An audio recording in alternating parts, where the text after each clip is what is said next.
বিটিআৰৰ মাননীয় মুখ্য কাৰ্যবাহী সদস্য শ্ৰী প্ৰমোদ বড়ো ডাঙৰীয়া নেতৃত্বাধীন চৰকাৰৰ অন্যতম সংকল্প আৰু প্ৰতিশ্ৰুতি আছিল বিটিআৰবাসী ৰাইজৰ ভূমি সমস্যা 100% সমাধান কৰা। এই লক্ষ্য পূৰণৰ উদ্দেশ্যে বিটিআৰ চৰকাৰে হাতত লৈছিল এখন যুগান্তকাৰী আঁচনি মিছন বসুমতী।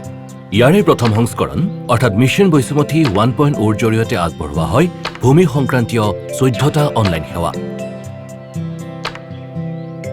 বিটিআৰৰ অধীনৰ গাঁওসমূহৰ ভূমি নথিৰ আধুনিকীকৰণৰ সুদূৰ প্ৰসাৰী এই পদক্ষেপত সাঙুৰি লোৱা হৈছিল উত্তৰাধিকাৰী সূত্ৰে নামজাৰি, পঞ্জীয়নকৃত দলিলৰ সূত্ৰে নামজাৰি, বিবাদমুক্ত বাটোৱাৰা, এবিঘাতকৈ কম ভূমিক কৃষিভূমিৰ পৰা অকৃষিভূমিলৈ শ্ৰেণী পৰিৱৰ্তন, আবণ্টিত ভূমিৰ বিপৰীতে ম্যাদী পট্টা প্ৰদান, একচনীয়া মাটি ম্যাদী মাটিলৈ পৰিৱৰ্তন, মাটিকালিৰ শুধৰণি, দখলীস্বত্ব নথকা পট্টাদাৰৰ নাম পট্টাৰ পৰা কৰ্তন, নাম শুধৰণি, পট্টাদাৰৰ মোবাইল নম্বৰৰ অদ্যৱতীকৰণ, প্ৰমাণীকৃত জমাবন্দীৰ প্ৰতিলিপি, প্ৰমাণীকৃত চিঠাৰ প্ৰতিলিপি, মাটিৰ প্ৰমাণপত্ৰ।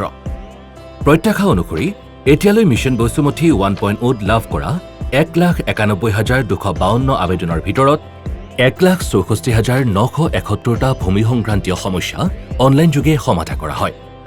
আৰু এই অভিযানৰ এনে সফলতাৰ পাছতেই বিটিআৰ চৰকাৰে সংকল্প গ্ৰহণ কৰে সেৱাৰ এই পৰিসৰ অধিক বৃদ্ধি কৰাৰ, যাৰ পৰিপ্ৰেক্ষিতত আৰম্ভ কৰিবলৈ লোৱা হৈছে মিছন বসুমতী 2.0।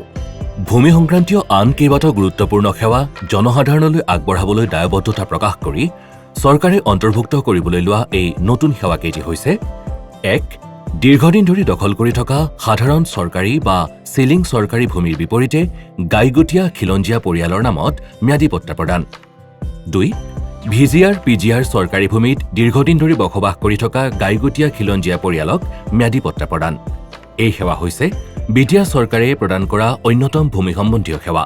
এই সেৱাৰ জৰিয়তে ভিজিআৰ অথবা পিজিআৰ মাটিত দীৰ্ঘদিন ধৰি বসবাস কৰি থকা খিলঞ্জীয়া পৰিয়ালসমূহক 1 বিঘাকৈ মাটি দিয়াৰ ব্যৱস্থা গ্ৰহণ কৰা হৈছে।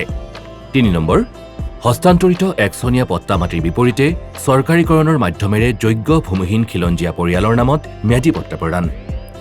4.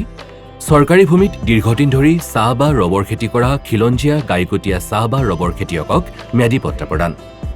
বিটিআৰৰ ইতিহাসত প্ৰথমবাৰৰ বাবে এই সেৱা বড়োলেণ্ড অঞ্চলৰ চাহ তথা ৰবৰ খেতিয়কসকলৰ বাবে আগবঢ়োৱা হৈছে। দীৰ্ঘদিন ধৰি চৰকাৰী মাটিত বসবাস কৰা চাহ বা ৰবৰ খেতিয়কসকলে এই সেৱা লাভ কৰিব। 5. চৰকাৰী ভূমিত দীৰ্ঘদিনে চাহ বা ৰবৰ খেতি কৰি থকা চাহ বা ৰবৰ খেতিয়কৰ আত্মসহায়ক গোট, পঞ্জীয়নভুক্ত সংগঠন আদিৰ নামত ম্যাদী পট্টা প্ৰদান। আৰু 6.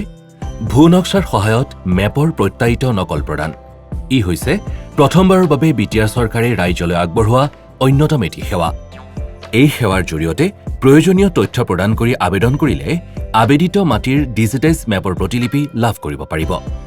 এই সেৱাসমূহ লাভ কৰিবলৈ জনসাধাৰণে boisumoti.bodoland.gov.in অথবা sewasetu.assam.gov.in পৰ্টেলত প্ৰয়োজনীয় নথিপত্ৰসহ 15 জুন 2025 তাৰিখ অৰ্থাৎ আজিৰে পৰা আবেদন কৰিব পাৰিব। অনলাইনযোগে আবেদনত অসুবিধা অনুভৱ কৰা নাগৰিকে নিজৰ এলেকাৰ ৰাজচক্ৰ বিষয়াৰ কাৰ্যালয়ত বা নিকটৱৰ্তী জনসেৱা কেন্দ্ৰলৈ গৈ কেৱল চৰকাৰী মাচুল জমা দি আবেদন কৰিব পাৰিব। জনসাধাৰণে দাখিল কৰা আবেদনসমূহ চৰকাৰী নীতি নিয়ম অনুসৰি নিষ্পত্তি কৰা হ'ব। মিছন বসুমতী 2.0ৰ নতুন সেৱাসমূহৰ লগতে বসুমতী 1.0ৰ সেৱাসমূহো অব্যাহত থাকিব।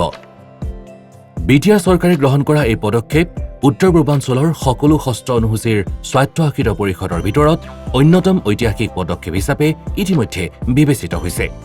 মিছন বসুমতী 1.0 আৰু 2.0ৰ জৰিয়তে অনলাইনযোগে আগবঢ়োৱা মুঠ 20টা সেৱাৰ সুবিধা গ্ৰহণ কৰাৰ লগতে কোনো ধৰণৰ মধ্যস্থতাকাৰী বা দালালৰ সহায় নলবলৈ বিটিআৰবাসীলৈ বিটিআৰ চৰকাৰে আন্তৰিক অনুৰোধ জনাইছে।